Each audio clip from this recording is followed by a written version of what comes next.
was all the same dream, a dream that you had inside a locked room. A dream about being a person. So the locked room refers to a type of mystery that seems on the surface insoluble. And that definition of the locked room translates into Cole's metaphysical digressions, which is that your life is what you experience, and more than that, it's what you think of what you've experienced. And all that takes place inside your head, and your head is a locked room. No one will ever walk in this head and live in this room and see the things that person did. It specifically involves being able to hold two contradictory ideas in equal measure. And so Cole says, you just gotta be honest what goes on in here in the locked room.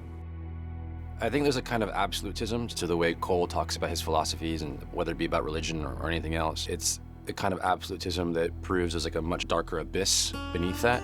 And in his search for how to live and not finding much meaning in the company of others, he turned to philosophy and he turned to spiritual texts. He just doesn't believe it, but I think he believes in the power of transcendence, and I think that's what he's often speaking toward. What's it say about life? I'm not sure whether Cole is agnostic or atheist, but he's somewhere in between the two. He's definitely doesn't subscribe to any religion. For a guy who sees no point in existence, you sure fret about it an awful lot. Heart, he's probably some sort of agnostic Christian in the sense that he believes in it as a community ritual. I'm not sure if he necessarily follows the rules of the faith.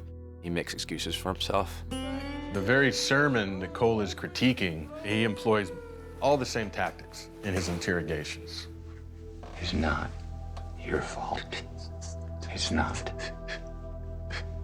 He was drugged to the bottom by that same weight. Offering a cathartic narrative. As Cole says, everybody knows there's something wrong with them. All you gotta do is address that hole and watch him talk. Everybody wants to confess. Get out of here.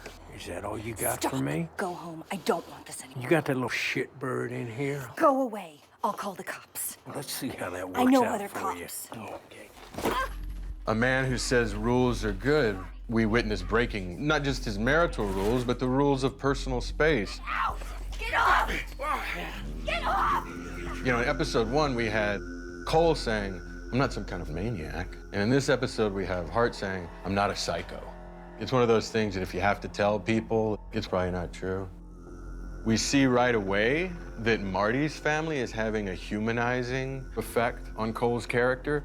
He's chatting comfortably about himself, and he's watching those little girls. And Marty, who hasn't been home with the family, while he was away doing God knows what, another man mowed his yard. What the hell do you think you're doing, man? At my house when I'm not here? So you're watching some kind of territorial dispute that has deep psychological underpinnings, but on the surface is almost comedic effect. What am I gonna do, admit to jealousy over my lawn?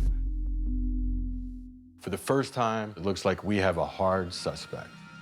That image I actually got from my head from paintings which showed plague doctors in medieval Europe, and they had those very strange long masks. It was before gas masks, but they made them look like wasps.